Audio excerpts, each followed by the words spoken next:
Hey, it's Kane. I'm here to talk about 711, which is a blaster I made quite a while ago, but I was never totally satisfied with how well it worked.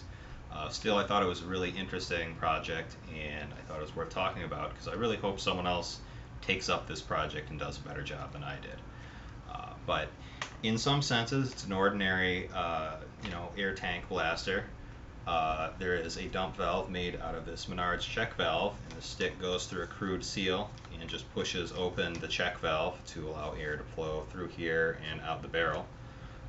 But instead of having a bike pump or whatever, which you have to do this repeatedly, and each time it adds a little bit more pressure to a tank, this only has a single priming motion, and it does not require a check valve to store the pressure.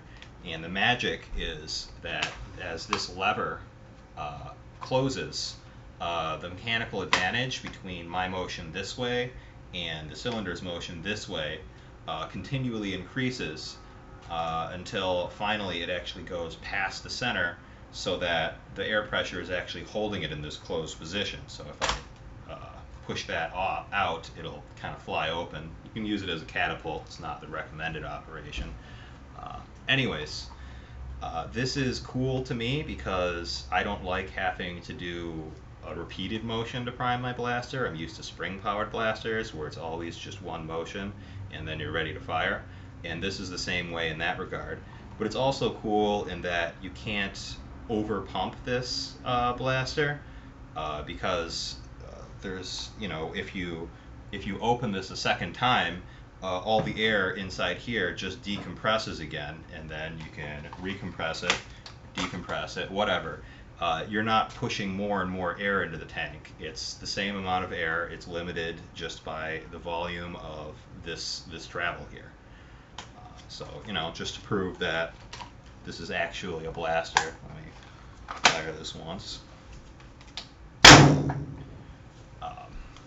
So the main problems I've had with it is that I'm not good at making things seal perfectly, and this project was no exception.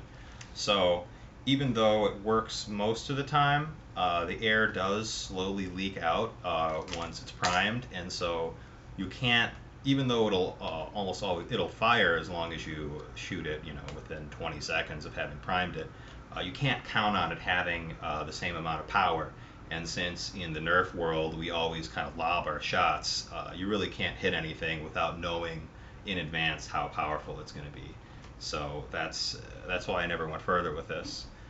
But I think that's really all you need to know about this project. It uses an RSIB because the leak problem I described earlier meant that it didn't always have enough power to use a hopper. But since these RSCB things work pretty much no matter what you do to them, this was an easy choice. Anyways, I hope you liked the video. I hope you're inspired to try making something like this yourself and do a better job than I did.